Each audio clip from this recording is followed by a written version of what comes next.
শুক্রবার সাভারে পেশাগত দায়িত্ব পালনকালে শীর্ষ মাদক কারবারি শামীম বাহিনীর বর্বরোচিত হামলার শিকার হন দেশ টিভির সিনিয়র সাংবাদিক তাইফুর রহমান তুহিন, ক্যামেরা পার্সন মনিরুল হক কাইয়ুম এবং এসএটিভির সাভার প্রতিনিধি সাদ্দাম হোসেন।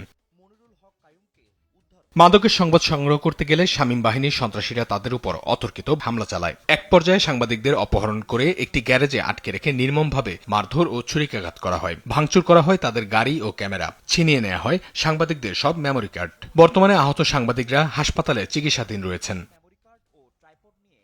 এই নৃশংস ঘটনার পর সংশ্লিষ্টদের ধরতে দ্রুত অভিযানে নামে পুলিশ। গ্রেপ্তার করা হয় শামীম গ্যাংয়ের 4 সদস্যকে। এদিকে গ্রেপ্তারকৃতদের একদিনের রিমান্ড মঞ্জুর করেছে আদালত। তবে ঘটনার মূল হোতা শামীমকে আটক করতে এখনও অভিযান চালাচ্ছে পুলিশ।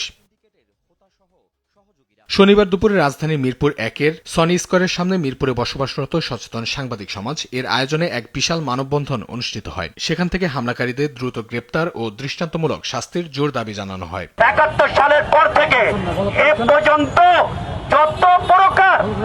যত প্রকার নির্যাতন হয়েছে তার সিংহভাগ সাংবাদিকদের উপর হয়েছে। সাংবাদিকরা সবসময় রাস্তায় মার খেয়ে থাকে। আজকে আমাদের আইন কোথায়? আজকে আমাদের প্রশাসন কোথায়? প্রশাসন কি করে? কেন প্রশাসন আজকে মুখ বুজে সব সহ্য করে? বলতে চাই, অবিলম্বে এই হামলার সাথে যুক্ত যারা আছে তাদেরকে গ্রেপ্তার করুন, দৃষ্টান্তমূলক শাস্তির ব্যবস্থা করুন। অপরাধীদের কঠোর শাস্তি ও গণমাধ্যম কর্মীদের কর্মক্ষেত্রে নিরাপত্তা নিশ্চিত করার দাবি সচেতন মহলের। অঙ্কন চৌধুরী, দেশ টিভি, ঢাকা।